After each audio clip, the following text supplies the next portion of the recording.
Selasa, Rabu, Kamis, Jumat, Sabtu, Minggu itu nama hari-hari. Cepat sekali ya, ternyata sudah hari Minggu. Happy Sunday buat anak-anak semua yang ada di rumah. Teacher Melda menyapa kalian semuanya. Teacher Melda akan membuat cuplikan video singkat supaya menjadi berkat bagi anak-anak semua yang ada di rumah. Selamat menontonnya. Tuhan Yesus memberkati. Apakah kamu pernah mendengar cerita tentang surga? Surga adalah tempat yang indah, tempat yang menyenangkan. Tuhan ada di surga dan Tuhan ingin kita semua pergi ke surga suatu hari nanti. Tentunya kamu ingin masuk surga, bukan? Bolehkah saya bertanya? Apakah kamu yakin pasti masuk surga? Apakah alasan Tuhan mengizinkan kamu masuk ke surga? Banyak orang berkata, kita harus taat kepada orang tua, rajin beribadah, rajin berdoa, rajin berbuat baik, dan lain sebagainya. Tapi harus baik apa? Saya punya kabar baik untukmu. Ini kabar baiknya, surga adalah hadiah gratis dari Allah. Namanya hadiah, tentu kita tidak perlu membayar.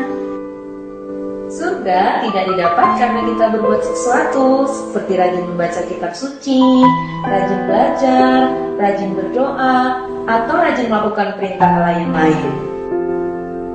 Surga juga tidak didapat karena kita layak atau pantas menerimanya. Seperti misalnya kita jadi anak yang pintar, anak yang rajin, kita tidak nakal, suaranya bagus, selalu juara di sekolah. Tapi sekalipun surga adalah hadiah gratis, semua orang tidak dapat masuk surga karena ada yang menghalangi, yaitu dosa. Kita semua adalah orang-orang yang berdosa. Dosa itu seperti kalau kita tidak taat kepada perintah Tuhan, kita marah-marah, bertengkar, menyontek di sekolah, berbohong, berkata-kata kotor, berpikiran jelek, malas, dan lain sebagainya. Dosa juga kalau kita tahu yang baik tapi tidak mau melakukan, seperti membantu orang tua, beribadah, berdoa, taat kepada orang tua, tapi kita tidak lakukan, itu adalah dosa. Dosa sudah mengikat hidup kita, sehingga kita cenderung untuk berbuat dosa. Kalau kita terus berbuat dosa, maka dosa kita akan sangat banyak. Nah, dengan dosa yang banyak seperti ini, kita tidak dapat menyelamatkan diri kita sendiri untuk masuk surga. Kita seperti orang yang tenggelam dalam lumpur hisap. Tidak mungkin kita menarik rambut kita untuk mengangkat diri kita, bukan? Nah, kita juga seperti itu. Kita tidak bisa menyelamatkan diri kita sendiri untuk masuk surga.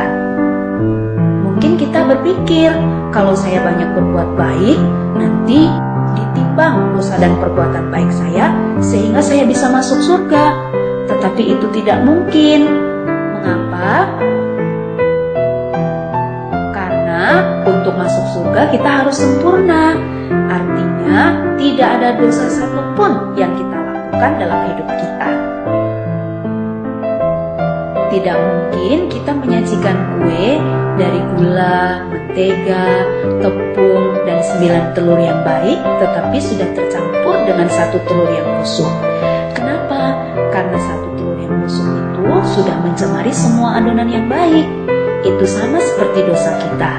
Sekalipun kita banyak berbuat baik, tapi kalau ada 1 dosa yang kita lakukan, itu sudah membuat kita tidak sempurna, sehingga tidak bisa masuk surga.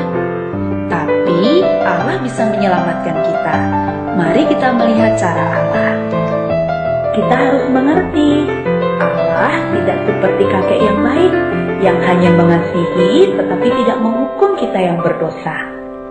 Allah juga bukan seperti polisi yang adil, yang hanya menghukum dan tidak mengasihi kita yang berdosa.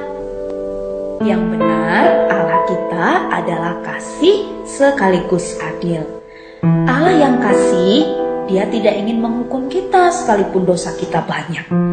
Tapi Allah yang adil harus menghukum kita sekalipun dosa kita hanya 1. hukuman orang yang berdosa, yaitu disiksa selama-lamanya di dalam neraka. Apakah kamu melihat ada masalah di sini?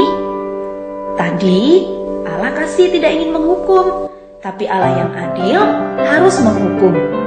Bagaimana kasih dan keadilan Allah ini bisa bertemu? Ada sebuah cerita yang akan menolong kita untuk mengerti bagaimana kasih dan keadilan Allah bertemu. Ada seorang pemimpin yang sangat bijaksana yang bernama Syamila. Dia mau membebaskan rakyat dari pemerintahan yang kejam. Tiba-tiba suatu kali prajuritnya datang melapor bahwa ada yang mencuri bahan makanan mereka. Syamila menjadi marah, lalu dia memerintahkan bahwa siapapun yang mencuri dan tertangkap akan dihukum 50 kali cambukan di muka umum.